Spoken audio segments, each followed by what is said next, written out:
and it's really focusing around the initiatives in Whakamaua that are looking at the health workforce, and in particular the work we're doing around racism and discrimination. One thing I would say with regard to racism and discrimination, I've worked in government since 1989. I cannot remember a time when we were invited by the Prime Minister of this country to have a debate about racism and discrimination.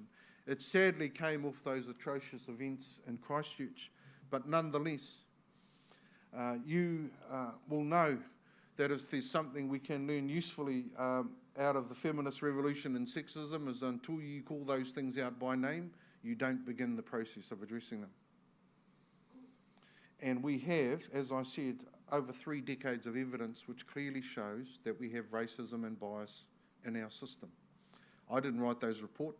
Some of our smartest people in universities around the country have written those things. And we can clearly evidence that there is differential care and differential outcomes for Māori. Can I quickly add to that by saying that while it's important to use the terms and to own those things, we also then need to work and engage with people to be part of the change. I was saying to Kitty before, I don't have a lot of time for throwing blame around the place. I'm too interested in getting a better service for our people. And I don't think it helps us. I think we all need to own our own personal responsibilities.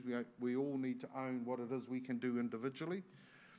And I know that collectively, if we do those things, we will change the environment we work in. Because the inequities we're dealing with now didn't happen overnight. They didn't happen from one particular thing. They are the accumulation of things over time. They are as much a response to the loss of 63 million acres of Māori land in the first 100 years after the Treaty of Waitangi as they are to the current socio-economic circumstances of our people. They all compound on each other.